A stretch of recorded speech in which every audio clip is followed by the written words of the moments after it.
Okay, guys, welcome back to another It Girl podcast. I am here with Dana Patterson, supermodel extraordinaire, the most beautiful girly in the world. Stop it. So tell us about your journey and how you got into modeling and where it all began. Where are you from? Tell us your story. This is actually great lore. So I am turning 31 in less than a month. So been around the block. Yes. Thank you. Oh my gosh, I swear on my life, I thought you were 23. Oh, I thought you were. I paid her to say that. That's insane. Wow.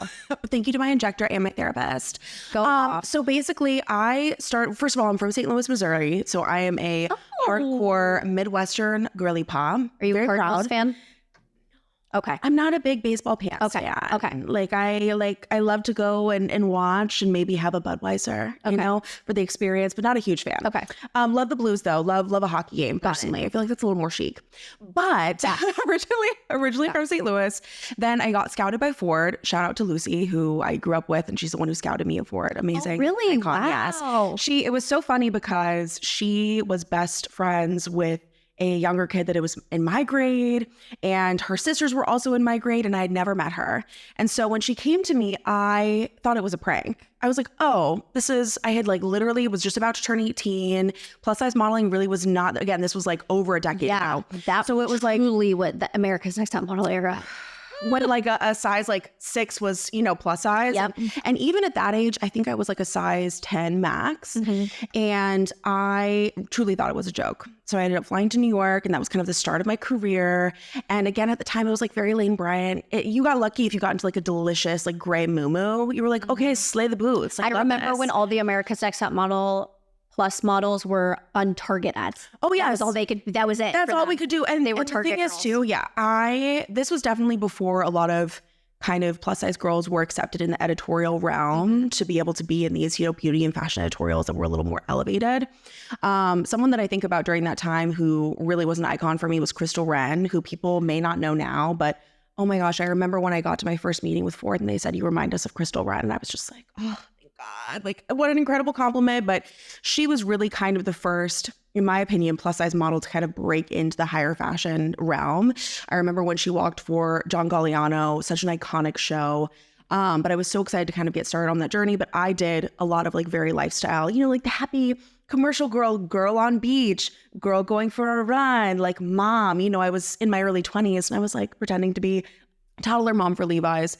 But it was an incredible experience in the beginning, but I definitely went through a lot of ups and downs. I remember I had a manager who asked me to lose, 60 pounds and said, if you can do this, you could be a supermodel.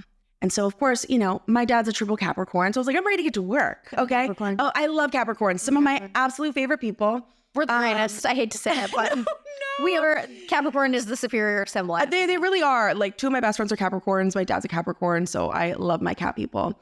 But I took the challenge and ended up with, multiple fun eating disorders. And growing up as a chubbier kid, all I wanted to be was thin, specifically because I was so obsessed with fashion. I remember I used to sit and watch fashion TV. I don't know if you remember fashion TV. Oh my God. The elder millennials will remember what I'm talking about, but you would watch a million runway shows. It just played all day. And I would see, the interviews with Gisele Bündchen and all these other iconic runway models. And I was just obsessed with fashion and beauty as well. But it was mostly fashion for me at the time. I had a really large collection of fashion and beauty magazines that I was obsessed with and would read back to front to back, just obsessed. And so I really wanted to do more fashion things. So when my manager told me this, I was like, okay, this is my break, because God bless, the Torrids and Lane Bryants and Targets and Nordstrom who, paid my bills. But I was like, I really want to do more editorial things. And that was kind of at the time, the only way for you to get into it.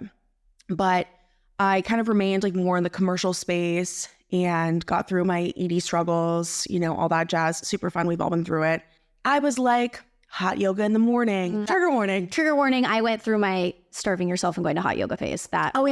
It was so fun. Passed out, had to leave. They were like, "Are you okay?" I was I did end up passing out. So that's how I ended up, Yep. I remember walking out and they were like, "You can't just walk out of hot yoga." And I was like, "I don't feel so." I was like, I'm okay. Yeah. So that was kind of when I had a turnaround. I was also raw vegan at the time. I don't know if you remember that era. I went through a vegetarian vegan phase as well. Yeah. I was like, how can I disguise this? But it was really, me just starving myself. But I was 70 pounds heavier when I lived. Oh my gosh. And during COVID, I was 70 pounds heavier. And so I went through that. I feel you. I went through I was I don't know. I just, I got To out be of a control. woman. And then it was like, if I want to lose the weight, it's got to be, I couldn't even think of a healthy way to do it. So I totally understand. It's just definitely a rough cycle. I feel like, as women, we all have gone through that. And, especially growing up in the early 2000s, you struggle with so much diet culture being shoved down your throat. And it's really subconsciously ingrained in all of us. Yeah.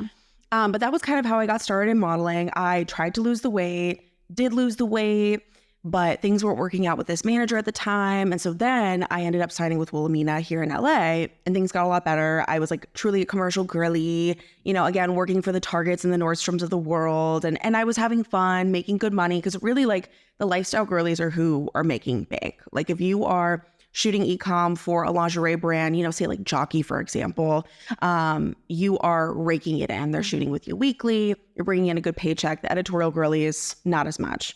So I was super, super grateful for that. And then I remember I started kind of growing my following on social media, talking about my eating disorder experience and talking about my body image struggles and essentially like growing up in the modeling industry. Because when I signed, I was freshly 18, probably not ready to move to New York and hadn't been to therapy yet. So crazy. That really, like you said, all girls can understand it's not even a matter of if it happens to you. So it's kind of when. It's kind of when does that phase of your life where you were starving yourself start? Absolutely. I've never met a girl who doesn't have, even if it's a week. Oh, yes. Where they're like, I'm going to try start. Like it happens. I could not imagine what that must have been like in that era and online. Yeah. Oh my God. Because when I first started modeling too, it was pre-social media. And so that was fine. But then you kind of add the social media into it and it's a whole other realm. So that's kind of how I got started. And then I remember started growing my social media. I signed with a different agency. I signed with LA Models after I actually got dropped from Wilhelmina, which was a great story. I remember I had emailed them asking about what I could do to reach goals. And they were like, you know what? We're going to drop you instead. Oh no, it's actually so okay. Everything that's ever happened to me that could have been spun as negative has been so positive because it always worked out for the better. This is actually a story that I've never told publicly before. So strap in, grab a snack, grab a drink, friends. Get your emotional support bevy going. But basically, they had dropped me, and a week later, I got an email from one of my former agents asking about a job with Aerie, and I hadn't worked with Aerie yet at the time, and it was a huge, huge pay. Yeah. And it was hysterical because they had forgotten that they had dropped me the week before. And so I said, thank you so much. I'm going to go ahead and forward this to my new agent. Be well. Thank you. And then my career started to really kind of hit a peak at that point. I was working a lot, doing a lot of talking about body image issues, my ED struggles, et cetera. And being able to talk openly about that was so healing for me. And obviously I wanted to use it to help others and inspire others to love themselves, dress the way that they wanted to, not focus so much on the way that you look, the way that your body looks. Because the reality is, and obviously we all know this, as women, the way that we look is our currency, and it's horrific. And it's obviously because we live in a patriarchal society, and there are so many reasons that, systemically it's this way. But when I realized that, it was probably one of the more horrific adult realizations that I had. It really is. And that's also when I started kind of changing the way that I dress to be away from, just dressing to be sexy, because especially as a plus size person too, we kind of get placed into two different categories where either we are fetishized for being plus size, or we are shamed and not even viewed as human for being plus size. Yeah, absolutely. And there really is no middle ground unless you choose to make a middle ground. And so I made a conscious decision for myself to make a middle ground. I didn't want to dress, as sexy and as provocative as I was for so long, because that's just kind of how I felt like I needed to fall in line, so to speak, for people to view me as a human being. Oh, when I was 70 pounds heavier in the way I dressed and the way I was treated, I was I was so uncomfortable in my skin, so uncomfortable in my body. I had never been that big before. It just got out of control, and I was just so unhappy. But the way men reacted to me, I was like, why do you guys pretend not to like bigger women? Oh, no. Oh, and it is pretending for the record. They're pretending. They're pretending. Yes. It's a hard kind of ecosystem to operate in because, especially growing up fat for me, I've been, plus size my entire life other than when I had my ED. And even then, I was never that small. I was not small as a kid. Yeah. Oh, I was a very chubby. Yes. We'll get into the discussions surrounding clothing and buying clothing at that age and being able to fit me in trendy my Bermuda clothes. shorts and my oversized t-shirt. I remember, I think it was called like the Husky section that I shopped in. Really cute. Really like made me feel thumbs the fuck up. But I remember shopping for elastic waist jeans in the men's section at Sears. I couldn't go to Limited 2, couldn't go to Abercrombie, Hollister, everything completely off the table for me. Limited 2, it's so funny to me because girls on TikTok are so nostalgic over Limited 2. And I'm like, us chubby girls. Yeah, I'm like, I don't know. I remember going to the makeup because I felt like, okay, that like really got me into makeup. Yeah. Because I was like, I can be as big as I want and my makeup will fit. Yes. I can wear any lip gloss. Yeah, the beat will be right. Yeah. Yes. And I remember playing in the Limited 2 makeup because I would just be like, this is such good I times. don't look like these girls. Oh yeah. And I didn't look like the girls in the that were shopping there, the girls in the pictures. And I just remember like the clothes just being so like tiny and not me. And I just felt so bad. And I remember just like, I'm going to go put on some lip gloss over in the corner. Exactly. Lip gloss over here. Oh my God. Yeah. Seriously, such a struggle. And I think too, it's like, especially if you grew up as a fat kid, you just desperately want to be accepted. And so you just want to have the trendy piece of clothing. Yeah. You just want to be able to go in there and Oh shop. gosh, you're going to make me cry. I know. It is sad. I'm in therapy. Don't worry. Yeah, guys. it really affects you forever. Oh, forever. Oh no, it has stayed with me forever, unfortunately. But you know, again, like my platform has turned into what it's turned into so that I can hopefully provide a example for girls, you know, that age. I feel like was such a special time for me in regards to, you know, growth as a kid and just like really the struggle to find kind of my style. And, you know, I love fashion. Again, couldn't fit into anything. And so another thing that I've really worked on is talking less about my body because I want people to just see me and see a person who has great style and see someone like, oh, I just love her vibe and have it not be about being plus size as well, even though obviously that's a very integral part of me. But I think another thing is kind of taking the emphasis off of that is so helpful for like the younger generation as well, because you'll just see me and say, that girl has great style, like love, like I'm going to pick up a similar piece, whatever. Or, you know, be inspired to say, I can wear a crop top. I can wear, you know, a leather vest with some cleave out, you know, et cetera. And not feel self-conscious about it, but also not feel like being plus size completely defines your every being. Because I think for a long time in my career, I couldn't escape the body discussion. It was like every, you know, press interview I did, every podcast I did, it was all just surrounding being plus size. And so I think there's definitely like a balance there between resonating with it, speaking about it, and also kind of separating from it and just being a person. How do you, not to bring it back. Oh, no. We're totally down to talk about it. Yes. Bring it back. But I'm just curious, as you were talking, I was thinking about this because this is something that I really liked was the rebrand from plus size to curve. Yes. I really like that. Me too. I really love I did not like describing someone as a plus size model. I did not like hearing it. I did not like saying it. I did not like the way it felt, but curve model. Oh, she's a curve model. Yeah. Or one of my friends is a really great curve model. Yeah. I really like that. I thought that was a very beautiful rebrand that I was very here for. I totally agree. And I think too, like there are again, so many layers to the onion of that because we also have to pull in the fact that plus size and fat are negative. And I've talked about this so much because people will be afraid to call me plus size. And I'm like, no, like that's totally fine. So I think there's also like a middle ground where I think people should just be called, you know, models. I wish we could get to that point, but I fear it's just like never coming because obviously a lot of the inclusivity in the industry is disingenuous, unfortunately. Mm-hmm. But it's also understanding that fat and plus size are not negative words. And they've also been, you know, reclaimed by the community as well as not negative terms. So that's kind of another, you know, layer to it. But I totally agree with you. It's just the labels are always so exhausting. And now I've introduced, you know, mid-size, which I totally get, which is like the, you know, 8 to 14, 8 to 12, which listen, for a long time I was an 8 to 12. So I totally get not seeing your representation as well as like, where do I shop, you know? Yeah. Because there's kind of no like middle ground in regards to the sizing as well.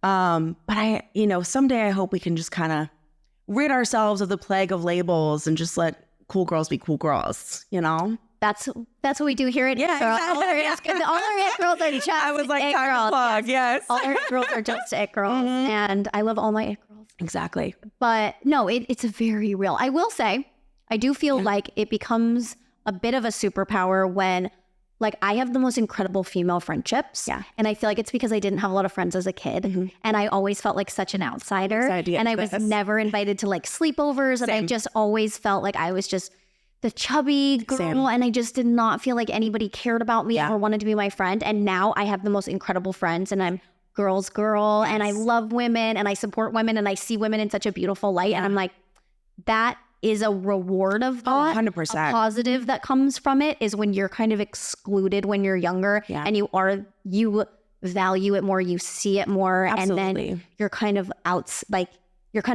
of it, and your relationships are so much better. Whereas the limited two girlies who went on to be cheerleaders didn't develop any personality. So cheers to y'all. But no, I totally agree. Yeah.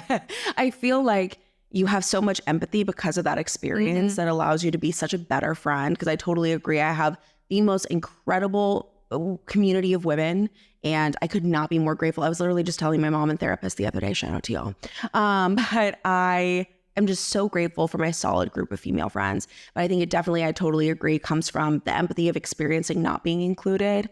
And also it really makes you develop a personality and humor. And I feel like it did help me. It was character building, unfortunately. It builds character. It does build character. You know, I am funny because of it. I feel like I'm well-rounded and more educated because of it, because it forced me. I was going to say, you're almost smarter than other women in a weird way. I know that sounds so strange. No. But it's because you have to channel your energy into something else. You do, 100%. You're not invited where the other kids are invited, so you go home and you do your homework. Exactly. You read. You find your friends other places. It's kind of true. It's the weirdest phenomenon, but I've always been an adult genius. What can I say? I think I was studying because I didn't have any friends. Yes, no, it's so real, 110%. So it definitely kind of puts you into a little bit of a corner, but I think a positive corner in a way. Yes, I think as an adult, it's one of those things where like you grow out of it, and then as an adult, and like you're a beautiful, successful model also. But do you still work with Aerie? No, I haven't worked with them in quite some time. You know, I have my qualms with kind of the size inclusivity because they're that was what I was going to ask. Yes. Like, can you talk about that? Because I do feel I'm no longer under NDA. When it comes to contrived marketing campaigns, that feels like one to me. No question. So when I first started working with them, first of all, I just want to say the team was incredible. Every person that I worked with at Aerie was amazing. They were like a family, amazing people. But I obviously was very excited. And at the time, I think that they were a little bit more size inclusive. This was like 6 years ago that I first started working with them, maybe 7 years ago. And it was a little bit better. But then after I stopped working with them, things seemed to really kind of go downhill. And I think they only go up to a double XL in certain, in certain garments now, which is insane. But I also no longer really wanted to work with them because it became really clear to me what was happening. And I think the other thing that's so hard is, obviously, a lot of us are fighting for true inclusivity, and I want to give a huge shout out to all the incredible fat Black women who have pioneered that in our industry, because it didn't start with me. It didn't start with anyone else. That's truly who has worked so hard on that. But a lot of brands, it's incredibly disingenuous. Like, I'll go out on a limb and say that most inclusivity in the industry is not genuine. It's not real. It's all a cash grab. It's all to appear to be empathetic to a certain demographic of marginalized people. It's generally for good press. It's not because they genuinely want to create clothing for larger size bodies, which is of course soul crushing, but it's just kind of the reality of the situation.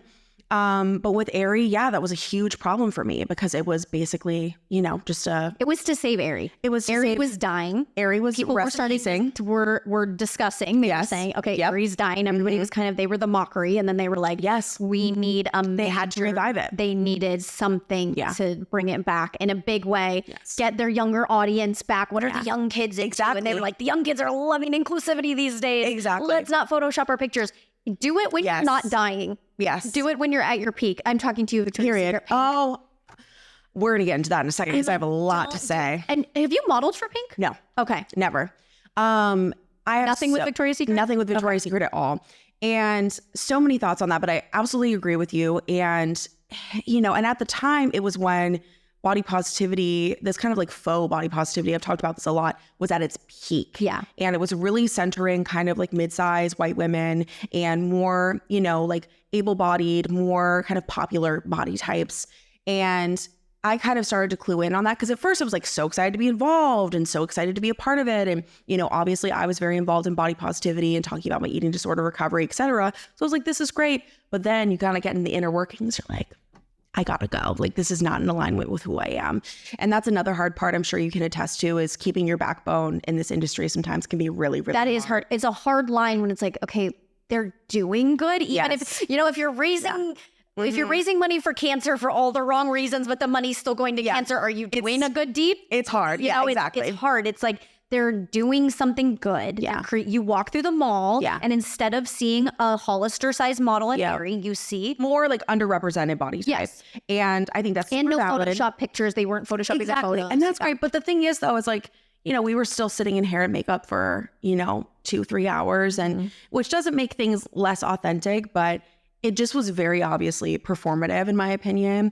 And on the Victoria's Secret front, we grew up on Victoria's Secret and Victoria's Secret fashion shows, obsessed. I remember I used to sit and watch the Victoria's Secret fashion show every year. So excited. I feel like you would be perfect for that's why I was saying, did you model for Victoria's Secret? I feel like you would be so we need to like put it and manifest it right now. Oh my gosh, I feel like you would be so perfect for it. Thank you. I honestly, with Victoria's Secret, I feel like they really screwed up on their rebrand, because all they needed to do was just include trans people as well as plus size people. That's all they needed to do. Just be more inclusive. It's still, you can hire trans models and plus size models. It doesn't have to be, an average person off the street, but they had this opportunity to bring back the iconic Victoria's Secret fashion show, do it like they've always done it, but just be more inclusive.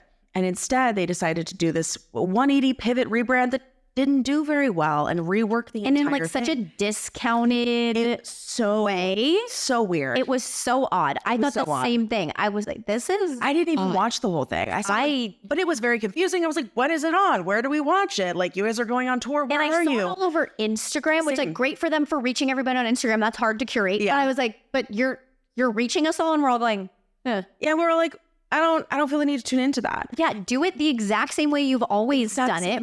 Don't give. It's like when brands have plus size clothing, but it's like a different fabric or a different and I'm like, it looks like entirely different. Yeah, like, this is the version for the fats. Like, enjoy. That's at the Victoria's Secret. I was like, this fashion. It's like you gave us this. Like, here you can have the scraps and we'll do it because exactly. That was that was atrocious. That was it hurt me so deeply. They had such a big opportunity to do it right. By the way, I'm available for consulting Victoria's Secret, but they could have done it in such an incredible way, and they just I mean, who knows how even they're doing on the back end.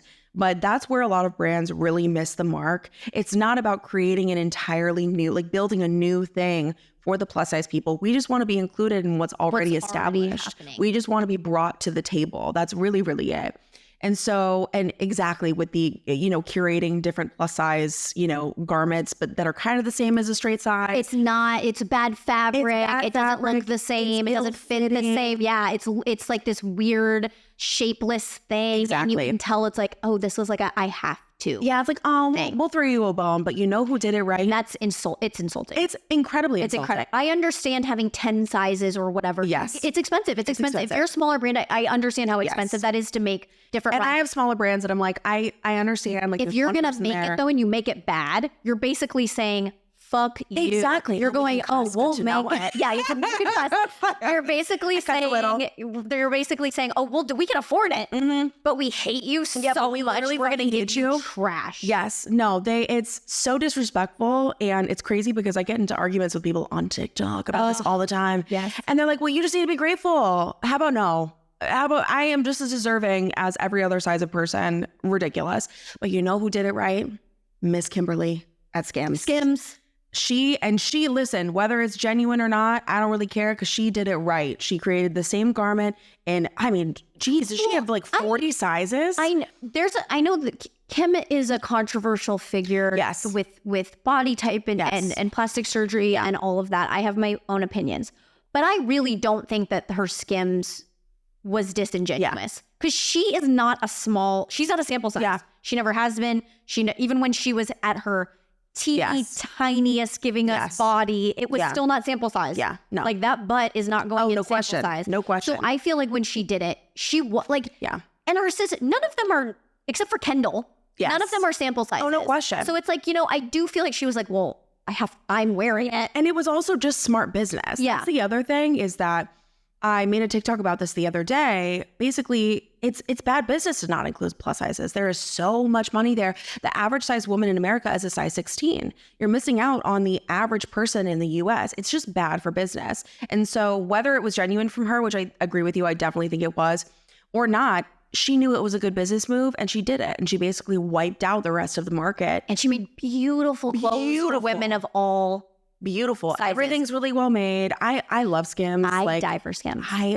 I really do. Like, I know Have it's you bought cliche. for Skims? No, but it's on my manifestation board. My gosh. We're putting so much out Okay, there. I got you. I'm gonna make that Because, happen. I love you. I am going to make that happen. I'm obsessed with you. I feel like it needs to. I mean, come on, I'm like the ultimate Skims girl, and I genuinely love Skims. Skims girl. But seriously, Have she you did done it any right. collabs with them? Yes, I partnered with Okay, them. good. Okay, good. But I haven't done any print stuff with them. I really want to do like a billboard, like campaign we're with making that Skims. happen. We just gotta like manifest over it. Yes, That's But Skims, she just did it right. And everything, you're right, beautiful. All the pieces were incredible. They all fit really well. They're all tailored really well. And she knocked it out of the park. And Victoria's Secret really missed the mark on that. Like, it could have been and now that. they're trying to rip it off. So I walked in there the other day and I was like, this is embarrassing.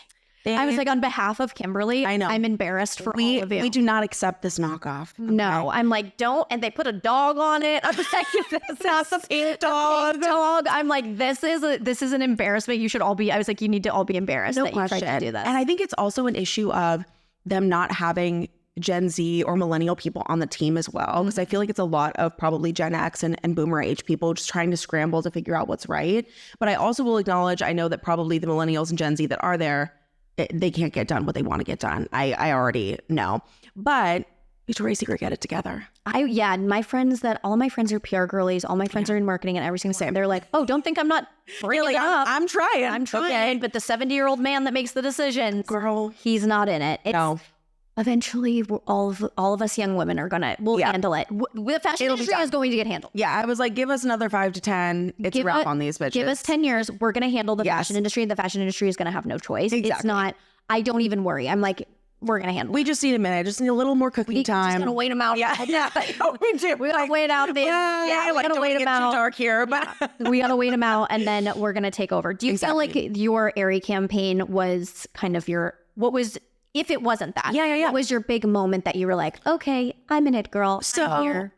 I love that. So honestly, I think Aerie was the come up for me for sure, because I feel like it allowed me to reach kind of more of my audience. But it was also that era for me. I also worked a lot for Target at that time. So it was like people were kind of seeing me everywhere. And God bless, I love working with Target. Target's the best. But honestly, it probably was that Aerie era and Target era. And it was just kind of up from there. And I eventually kind of got out of the print world. I still model on occasion when the fit is right. But, you know, I no longer wanted to do like e-com days for $1,500, $3,000 a day. Suffering. And so obviously not suffering, very privileged. Okay, listen. Photo shoots they're hard. Fun. E-com is hard because you're like in 40 outfits a day and you know, it's tough, but shoes that don't fit, all that good stuff. And I have flipper feet, so it's a hard time. But I remember vividly, I had a lingerie client who, when I started kind of building my following, asked me to do a social media post that was paid. And I was like, you want to be me to post on my Instagram? And I think this was like in 2015, 2016, I was like, oh my God. I remember calling my dad and I was like, Dad, they want to pay me to post on Instagram, like included with like my print job.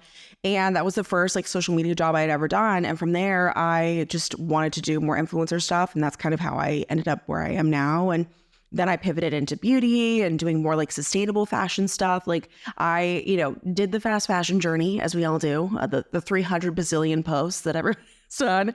And I did that very briefly and then just kind of moved on. But yeah, I'd say the Aerie Target era was kind of the beginning of my come up. Your it girl moment. Yeah, my it girl moment. So you identify more as an influencer? No, I would say I'm a model through and through, but I just take less of that kind of opportunity now. Again, would love to work with Skims, would love to do more beauty campaigns, would love to be in Sephora. But it's not my bread and butter now. And I prefer it that way because also the modeling industry, your agents are, very controlling over your image, what you look like, what you're wearing. And it's really, obviously, like in both realms, it's dependent on the client, being excited about you and wanting to hire you. But I just find that you have a lot more control over the jobs that you take, your image in general. I just wanted to have more control over my career because I'm a very, again, Taurus sun. I'm very, hardcore backbone. I want to do what's right. And the modeling agencies and like the modeling realm is very kind of gray space in regards to that. And so I kind of wanted to be a little bit out of that like darker space. And I know like if you're a working model who's listening to this, you know exactly what I'm talking about. Like if you are a true sign print model, that was your bread and butter and that's what you did for a true living. It's hard. It's really hard. You're at the mercy of, a lot of people who don't really care about you and it's tough. So especially if you're young. What's the most just girl thing ever that I just could never get over about models that just shook me to my core? Yeah. That they can cut your hair whenever they want. Oh, yeah. Yeah. That for me, like of all of the triggering, horrible moments on America's Next Top Model, I was like, when they would cut their hair, I just could not. Remember that one girl, Cassandra, I think? Yes, never forget. Oh my God. That, I cried. I cried too. I cried. Hair is such a spiritual and precious thing.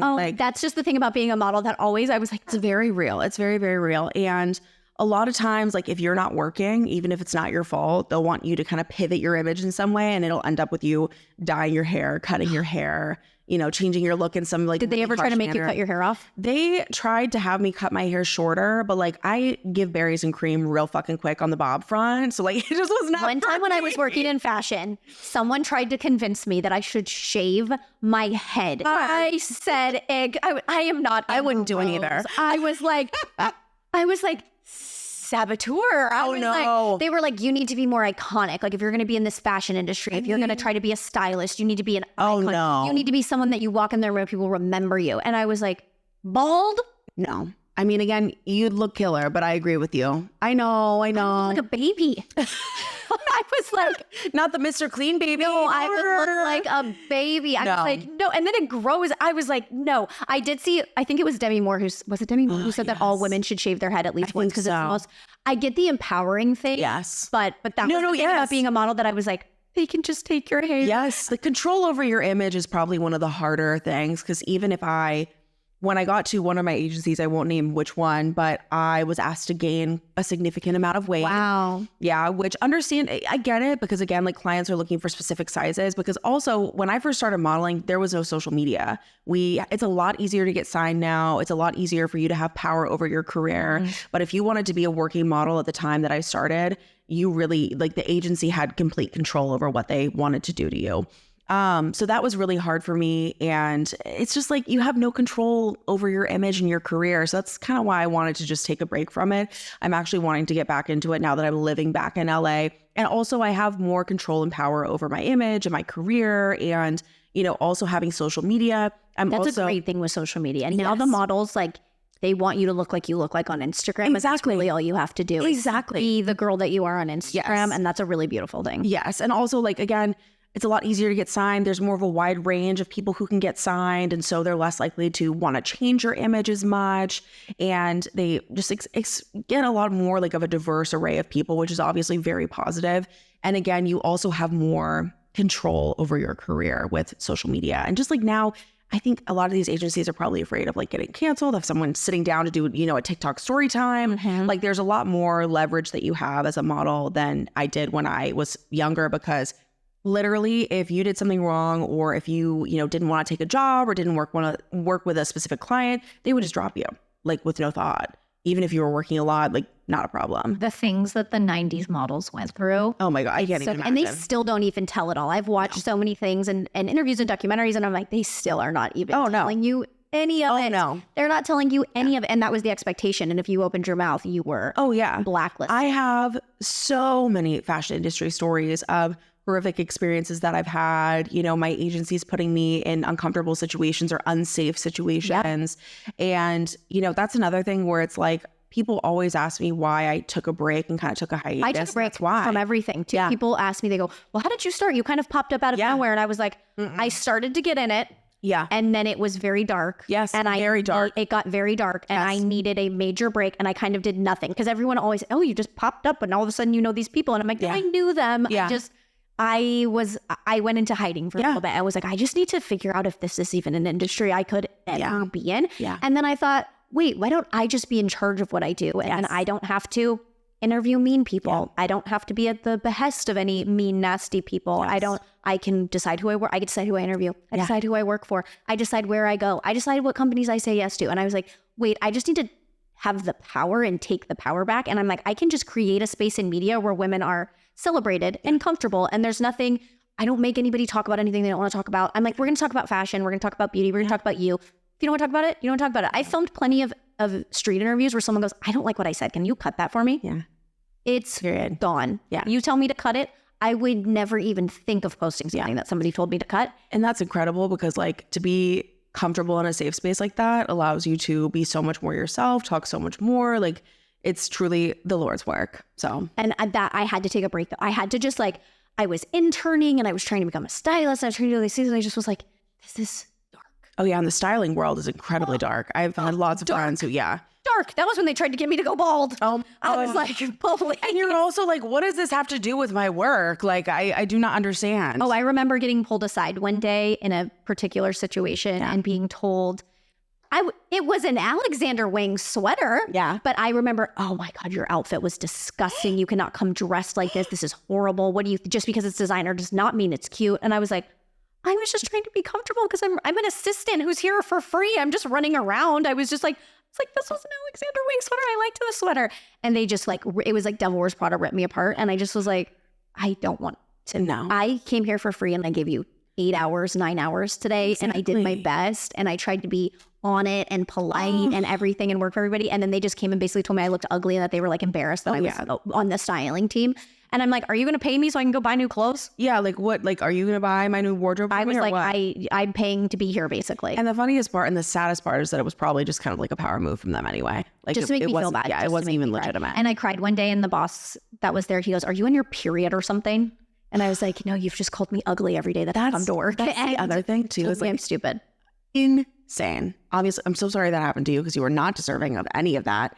But the amount of misogyny and almost like abuse that you face, like being in the industry too, especially pre-social media or like kind of in the early days of social media, horrific. I'm so sorry you had to go through that. That is unacceptable. I'm sure every woman that was in the space has that kind of story, Yes, but he just absolutely. goes in front of in front of the model, in front of everybody. He goes, are you on your period or something? Why are you? And I was secretly crying. It wasn't like I just went, oh, like I was it's just like kind there's of like a tear like my rolling tears, down. and I was folding clothes. And I just was like going like this because I was like, this is just the worst experience. I started crying, and he literally announces in front of the whole room of people, "Are you on your period or something?" And I was like, "No, you're bullying me," and it's getting to me. No. And it was like the whole Kelly Catrone, if you're gonna cry, go outside. Like I just was like, oh, this is that moment, and that was when I was kind of like, I think I need to walk away from this for a little bit and just decide, am I strong enough for this? Which you shouldn't have to be that strong. No. I'm like, you shouldn't have to be able to be bullied and not cry to style for free. Yeah. But I feel like the industry, even now, kind of like uplifts people who have that kind of mentality and are abusive in that manner. It's terrible. But It's people, crazy. it really gets swept under the rug and they just kind of allow Oh it. yeah, you know, I just said Alexander Wang and I forgot he got canceled. Yeah. And I literally actually just forgot. Never mind. I don't shout out my Alexander Wang sweater. We don't like that. Never mind. It was pre. It was pre. Yeah, That was pre. But It yes, was pre. Don't But fuck with Alexander I Wang should be anymore. even giving him the plug. But yeah. Anyways. Yes. So what do you want to do next? What do you want to do for longevity in your career?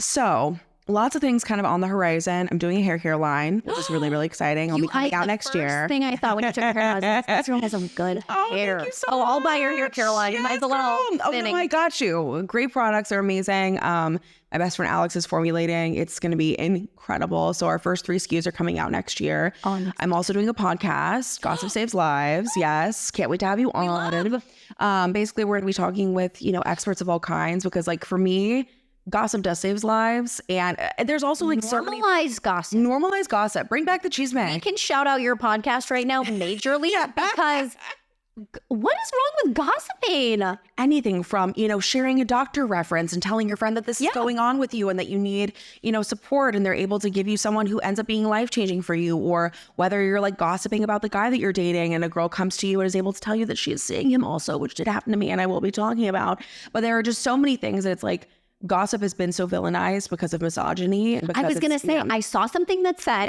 that the reason gossip is so negatively viewed is because women were telling things to each other, and they were finding things out about the men, and men were getting called out or exposed, or their secrets were getting told because all the women would talk and their wives would talk. And so then men were like, this gossip is so bad. This gossip is so bad. And I will say the worst man I ever dated hated gossip. And he was like, you're a gossip. I hate gossip. And I was like, you don't like that I tell people the truth about you. Yeah, huge red flag. You're embarrassed. Oh, yeah. You don't want people to I had know. an ex that was very similar. And they're always the worst people. They're always like always the worst people. narcissistic and dangerous to you. Yes. And it's and they go, you're a gossip. You can't tell my secrets. Why do you tell my business? You're a gossip. And I'm like, oh, it's because you can't keep your personality a facade if I tell people the truth about you. Yes, they'll be afraid that you're honest about them. And that's why, yes, men tried to ruin gossip. Yes. You bring gossip back, girl. We got to bring gossip back. I fear that it's time. But yeah, and honestly, like doing more modeling stuff, doing more campaigns with brands, but really hair care line, podcast, it's kind of the up and up. Lots of other secret projects that I can't talk about yet, but for now, that's it. That's so exciting. I can't, oh my gosh. I'm actually very excited for this hair line. It's amazing. I'm really, really excited. Was it because you have beautiful hair? Is that where the passion came from? No. So, I mean, that doesn't hurt, but it also was because I'm really, really passionate about the science behind beauty and hair care specifically, because there's so much misinformation out there about hair and hair care and how the hair functions, ingredients that benefit the hair. And a lot of it's really the marketing of these brands' fault, Clean Beauty's fault, because obviously Clean Beauty is very... Is it a clean brand? Clean beauty is literally just a unregulated marketing term, and it does really well for people because they basically use it's a fear-mongering tactic to say, oh, these other ingredients, these other products are toxic for you. So in turn, buy our product instead. That's, probably double the price and clean and safe for your family. And it's really all just like a fear-mongering tactic to get you to buy their product. Is there a mission behind what you want to achieve with your brand? For me, it's really bringing more of a science perspective to the consumer, to the average consumer who maybe, doesn't necessarily understand how things work, which totally fine. I didn't for a long time as well. And I think I'm so sensitive to the clean beauty thing because pre-social media, I got caught up in that as well because there was a lot of blogs at the time and a lot of fear mongering surrounding certain ingredients. So I really just want to bring people the facts. So you don't have to stress about, what are you going to go out and buy? You know that this is good. You understand the science behind it. And it's also, again, something where you don't have to spend 3 hours doing your hair. Spray something on it, go, use a mask in the shower and go, and just experience magical hair. So we love it. Yeah. I think that sounds amazing. I can't wait. I'm there. Thank you. No, we're really excited. Anything you put on your head, I'm going to put on my head. It's going to be great for all textures. Our first 3 SKUs are going to be perfect for everyone. And then we're going to keep branching out, doing styling products, etc. But would you ever want to do anything in fashion, like a fashion line or anything? Okay. For sure. Oh, okay. You're into that. Yeah. Okay. I think someday it'll be on the docket for me, but it's really dependent on figuring out what kind of signature Dana pieces to kind of launch and like which direction to take it in. But, I think the possibilities are endless and I'd be down to do it because that's the other thing. It's like, I'd want it to be made ethically. I'd also want it to be, that's a huge, price accessible. Oh my gosh. Fabric and dyes and oh my gosh. And people also forget that kind of back in the day, clothing used to be more expensive because now with fast fashion, we don't really understand like how clothing actually should be priced. It's made ethically with good fabrics. It's really quality. It is expensive to make. Anti-fast fashion? I'm kind of in the middle of the nuanced land of fast fashion. I wouldn't say that I'm anti. I'm more of like an ethical consumption gal. So I do have fast fashion pieces. There are definitely brands that I shop that are considered fast fashion, but I'm more so pick up something that I know I'm going to wear into the ground consistently kind of girly. And if I know that I will wear it and it will be in my closet for a long time, then I'm willing to snag it. But my issue is the consistent overconsumption through TikTok, Reels, etc. Where also it kind of drives me a little bit nuts because you see a lot of people creating kind of vintage-esque like fits with fast fashion when I feel like it could have so easily been picked up through, eBay, Poshmark, Mercari, thrifted. So I think that's kind of sad to me, but I'm in the middle ground because I also understand that in regards to, price accessibility, again, that's my capitalism. Whole spiel on fast. I'm the exact same way. I'm not anti, but I'm not, this is great. Yes. Definitely go run out and get some fast fashion. But people who don't have money can't look cute. Yes. That's where you lose me. When people say, how dare you shop there? I'm like, it's very pretentious. People can't afford. You're not doing the Lord's work because you made a $300 sweater. No. Oh, well, I'm not doing fast fashion. That's why this is superior, because it's not only people who have $300 for a sweater can wear it. That to me, that it just doesn't equate as like, that means it's okay. It's actually, I feel that people who don't have the money should be able to dress cute. Absolutely Everybody agree. deserves to look good. Absolutely. Everybody deserves to look good. I think that the whole classism argument is lost a lot with the fast fashion stuff. And I'm like, yes, no, we don't need 10,000 fast fashion lines. Don't go buy out and everything. Yes, try to ethically consume. Try to get, when I go to like a Zara or whatever it may be, I try to always, I tell this to everybody. I buy something that's black or blue or white and solid, not a print, because that print will go out of style and I won't wear it anymore. If it's black, if it's a black dress, I can wear that black dress for 20 years. I would love to see people do their best to ethically consume and cut down on the consistent fast fashion hauls, you know, because I think as influencers too, we have a responsibility as well that I think a lot of people kind of miss the mark on. And I understand, as someone who wears a lot of vintage and thrifts a lot, I understand as an influencer, you want to be able to link things to people and, you know, make money from affiliates and give people the option to purchase the piece that you're wearing. And I get that, that's super valid, but I think there's kind of a little bit of a middle ground. So yeah, I'm not anti, no question, but I also try my best to thrift and shop vintage, et cetera, and still provide people with options they can also purchase. So do you support the hate towards linking and giving influencers flack for linking things? No, I totally understand. Number one, being an influencer is the most privileged job in the world. And I fully agree with that, totally understand that. But I will say it does take a lot of work to curate these things, style these things, and then provide them to the consumer and your audience, et cetera. And not only that, but we're getting like 30 cents to, you know, $5 unless I'm like selling something that's really expensive. We're not making much from it. And so I think it's insane. It's like, okay, so you know, want the piece that they're wearing, but you want to go a roundabout way to get to it so they don't get a commission. I think it's insane. It's hater behavior. It's just silly. And it's like, I don't know where I would even go to figure out what is cute if it wasn't Instagram and what I would want to buy. I buy everything through Instagram. The only qualm I have with the links is I feel like people on a brand side, they're like, oh, this didn't perform well or whatever. And it's like, maybe someone didn't buy it that second. But when they go walking through Nordstrom and they see it, they're going to go, oh, I've seen this on Instagram like 5 times. I want this. Oh, no And question. I think people are very delusional about how celebrity culture and gifting works. And they think that influencers are a new thing. And I'm like, I hate to tell you, every celebrity that has ever been, they paid to put a certain kind of alcohol in Frank Sinatra's hand. I'm like, they've been every celebrity has been an influencer. Everything they wear is through PR. Oh, yes. Everything they wear is paid for. And even like brand trips, people forget that they used to take all the, you know, magazine editors, beauty editors, fashion editors on brand trips. So they just weren't documented on social media. So it's like, that's always, and they still do that, but that's always been a thing. Receiving PR has always been a thing. Every celebrity that has ever been has been an influencer. Absolutely. You know, some people do it in a weird way where it's like, they won't say where it's from and this so that you go to the link. And I understand that that's kind of like annoying. I'll just tell people where it's from and be like, it's linked in my bio if you want to shop it, like no pressure. But yeah, I think there's a big divide between the consumer and influencer because, you know, again, like there are some bad apples in the realm. And so then they kind of ruin it for the rest of us. And so they think we're all, you know, shitty like that, but we're not.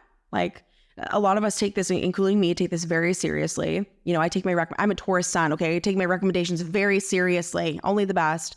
But yeah, not everybody's like that. I think that being an it girl comes with so much toxicity. I always talk about how there's not one it girl that hasn't at some point been tried to be taken down. And, you know, I'm sure it'll happen to me and it has happened to me. Have you ended up on the wrong side of the internet? Oh my God. A million, again, since I've done this for so long, a million times. You know, I get the fat phobic men, I get the fat phobic women. You know, I've experienced all kinds of, I used to have like threads of men who would track my weight gain and weight loss. Ew. Yeah. I always tell people like I've spent probably the last 3 years like removing men from my platform. So because I just do not want them there. People just feel insecure and they definitely feel the need to like project that onto other people, especially because they don't view, if you are a person who has a platform on the internet, people don't really view you as a human being. I always say like it's kind of like you are on display at the circus, like you're in this like glass box and people are just watching you live and kind of just, you know, staring at you, judging you. I never want to be viral again. I never ever, going viral, especially on TikTok, is absolutely so fucking scary. I never want to be viral again. Those people that were viral for like being memes, I feel so bad for them for the rest of their lives. I can't even imagine. Never want to be viral again. I think it's the most atrocious. People were saying you should be grateful. I was like, that was the worst feeling I've ever. And I don't want to experience that ever again. It's really not fun, and you get exposed to a lot of people. And I say this about TikTok specifically, is that you get exposed to a lot of opinions from people who you would never ask an opinion for in real life. Proverbs 7. Some girl wrote me like a hate comment and she wrote something super nasty. And then what did she say? I don't remember what she said, but then I went to her profile and it said like kindness first. I said, it always is. So on the topic of plus size modeling, sizing, size inclusivity, what are your thoughts on the TikTok Leo Skeppy drama? I have my thoughts. What are your thoughts? Oh my gosh. So I did make a video response, and honestly, I didn't even talk about everything that I wanted to talk about. But what I will say is that I think internalized fat phobia is a really sick and twisted demon to live with. And obviously, you know, we are all inherently fat phobic simply based off of the system that we all have been raised and grew up in. It's very subconsciously ingrained in us. And, you know, that's something that I've learned through therapy, through eating disorder recovery. You know, it's not a conscious choice. It's something that you have to consciously kind of pluck out the threads that have been weaved through our entire consciousness in regards to fat phobia. And I will say, I hope that he gets the help that he needs for that, because it's a very obvious self-hate issue. But also on the topic, I just want to continue to tell plus size people and women specifically to continue to advocate for yourself in these spaces. You deserve to be there. We deserve to be there. And plus size people are incredibly stylish. And I said in my video too, and I want to repeat it here, that if some of these higher fashion, more like elevated, like fashion houses made my size, I'd be eating every bitch alive. Like it is what it is. And so many of my, you know, plus size friends have absolutely incredible style. And if we had more access to, you know, better pieces and some of these, you know, more elevated fashion houses, we would be doing even more, way more. And so, you know, it's really an issue of access, and we deserve to be able to express our personal style through fashion without having to, you know, be super stressed about it and not be able to find our size anywhere. I mean, I know most plus size people and people in larger bodies, we can't even go into a mall and find our size.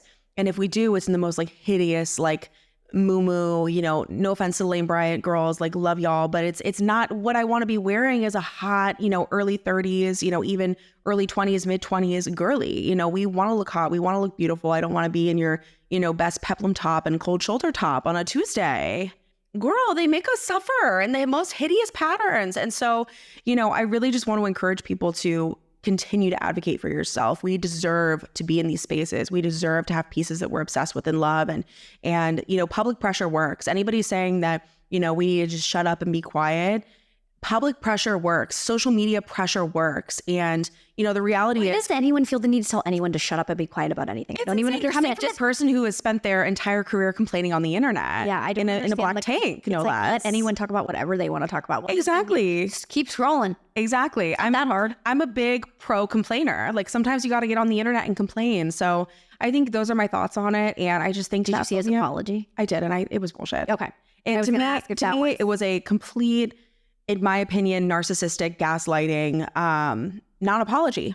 It just gave non-apology to me. And I'm so sorry, but I don't feel the need to, you know, say abusive things to myself in order to pick myself up. Maybe that's a strategy that works for you, but you know, that's why you're not a therapist or a certified counselor, because those are not things that someone who is actually going to be able to help you heal and, you know, work through your traumas and be a better person is going to tell you to do. And not only that, but if you are a formerly fat person who is no longer fat and you feel like that's acceptable to say to plus size people, get the fuck out. Like that is, to me, is just insane. It's not uplifting. It's not going to help heal. It's not going to help people be better.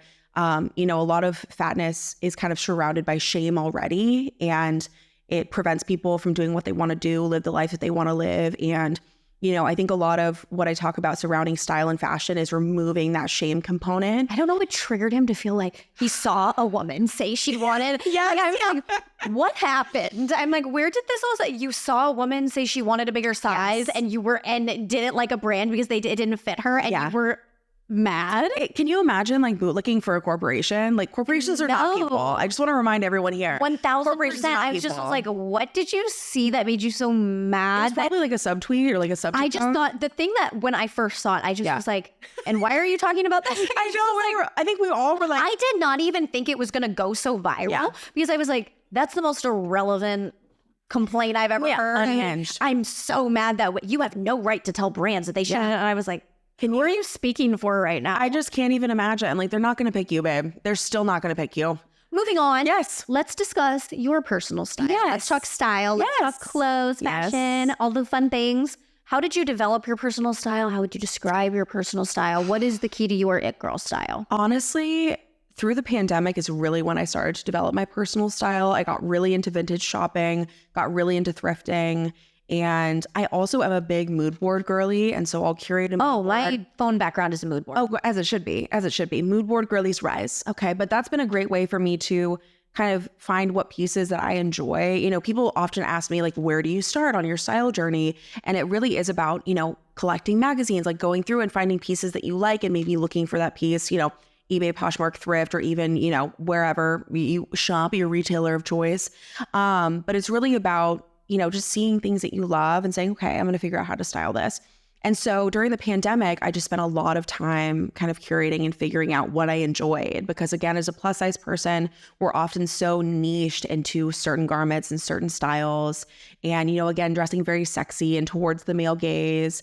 And I really wanted to figure out what I actually liked, you know, to the core. And again, as someone who grew up obsessed with fashion, obsessed with style, but didn't really have access as a plus size person, I really just wanted to see what I could get just by, you know, falling in love with pieces, etc. And so that's kind of how I got started. And then as the years continued on, I really started to hone in on like signature pieces. And I'm also so big into like your signature vibe. A uniform. Yes, exactly. I think everybody needs like a base uniform, and then you kind of just branch off from there.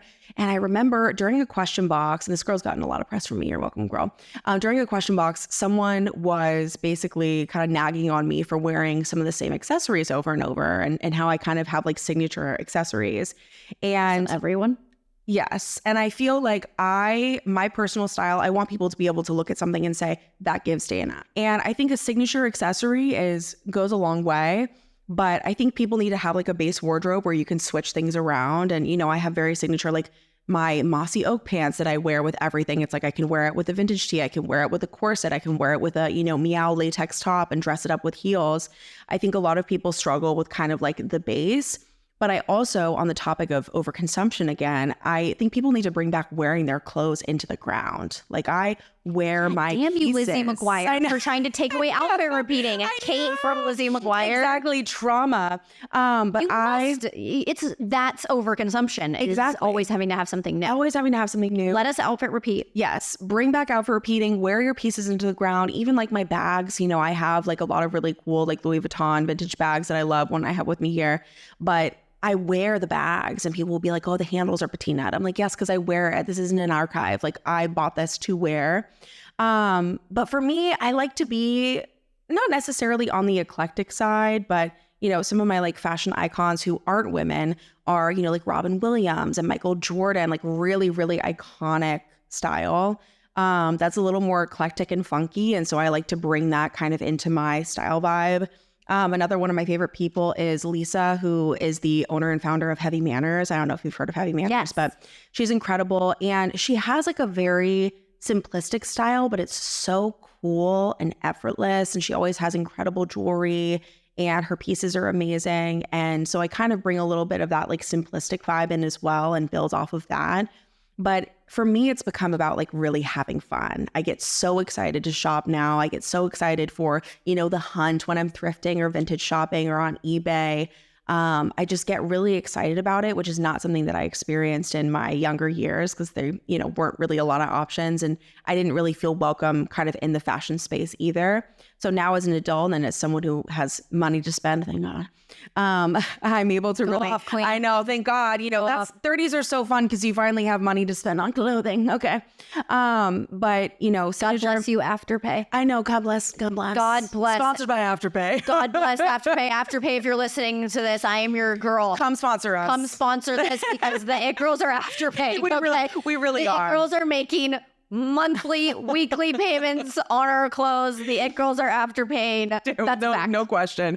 But yeah, I also love to play with accessories. Obviously, like I'm a gold girl. I love like, honestly, my jewelry icon is Adam Sandler. So random, but I met him on the street one day. He's always dripped in like iconic golden rings. Yes. Like diamonds or just gold? Diamonds and golds. He has like no. Adam Sandler was a diamond girly AF. Like no, for real. I've met him in person multiple times, and he always has incredible drip. Yes, no, so real. Don't sleep on Adam. Know that. Yes, basketball shorts with a diamond. Yes, with like serious, and I'm like, that's my vibe right there, like 100%. And Love I think that. too, obviously, like women are my world and I'm such a girl's girl, but I think also being willing to look outside of just like your typical like niche down like style inspiration and, you know, looking into men's fashion and a little bit more androgynous to get inspiration is also an incredible way to maybe, you know, try things that you wouldn't have tried necessarily before. But it's all about having fun. Bring back having fun and not being judgy about people's outfits. Like wear what you enjoy. You know, it doesn't have to be flattering. Another thing that I talked about actually in the Leo Skeppy video is that the term flattering is all about being adjacent to thinness. It's just about being more adjacent to thinness, because when you say, oh, you know, this doesn't look flattering on me, what does that mean? Does it mean that it makes your body look bigger? Does it mean that it maybe, you know, isn't cinching you right in at the waist? Maybe it's, you know, making your body look, you know, differently proportioned, because that's essentially what flattering means. So I think also take the term flattering out of your vocabulary. If you enjoy wearing it and it brings you happiness and you feel great in it, that's literally all that matters. So I think that really changed my perspective, and I no longer, you know, dress to look sexy, you know, towards what a male eye or a societal eye, and more so about what I feel my best in, which is generally like something oversized and maybe like a, you know, a tight top in the moment. But I love it. Okay, last question. Yes, I'm ready. Who do you think is the ultimate it girl? Oh my gosh, this is so hard. For me, I have multiple. I mentioned Lisa from Heavy Manners, so I have to give her flowers because she really has helped shape my style in so many ways. She's also an incredible person. Her brand's incredible. But I'd also say someone like Cindy Crawford for me, because when I think about iconic timeless, Cindy Crawford. thank you so much. I'm getting that a lot lately. You give I paid her to Cindy. say that. I paid her. You give Cindy. Thank you so much. But for me, she gives the most iconic supermodel style, and it's timeless. Like I look back at photos of Cindy, you know, hair, makeup, styling, and it still could be, you know, applicable to today. And I pull so many kind of, you know, fashion inspo from her during her kind of early supermodel years, because it just was iconic. Like I love like a black turtleneck and a straight leg jean and a boot. So to me, it has to be Cindy Crawford. Timeless, iconic. Yeah, incredible. I agree. I think she's amazing. Yeah. Her Pepsi ad was amazing. Pepsi ad was It was amazing. like that, just to be able to do transcends that, time. to be able to have a singular look and a singular Yes. moment in time, 20, 30 years later, for until forever, will be considered one of the most beautiful moments in human existence. That's pretty special. No question. And there so many people have is- recreated it. I can't think of a man on earth who can make a claim like that. Oh, no. Men, That unmemorable people will- overall. I hate to say it, but like a moment of just the entire world's Yes. jaw dropped and nobody ever forgot it. And it's been recreated over and over and over and over and over again. No question. Cindy Crawford. Yeah. Cindy, truly an icon of our time. Love, love, love her. I completely agree. Yeah. Dana, thank you so much. Do you want to shout out your socials? I am Dana Isabella with 3 A's. Have my name either. If you, I'm like, oh yeah, we're working on it. My management's working on getting my somebody name. called a 10-year-old that has Bailey Taylor. I'm crying. Soon it may be Dana Patterson with no space. So stay tuned on that. But yeah, if you look up Dana Patterson on all socials, you will find me. I'm on all the things: TikTok, Pinterest, Instagram, YouTube. I think that's it. But yeah, it's me. And then Gossip Saves Lives for the podcast. And I can't wait. Hair Caroline gosh. coming soon. I can't wait to have you on. It's going to be great. We could talk for 7 hours, I fear. I know. 100%. Yes. We should just have our own podcast. I know we really should. I am at Bailey T. Taylor, at It Girl the Series, at Bespoke TV, and thank you so much for listening. And this was such a fun episode of It Girl. All girls are It Girls, let me just say. And thank you. Love you. Bye.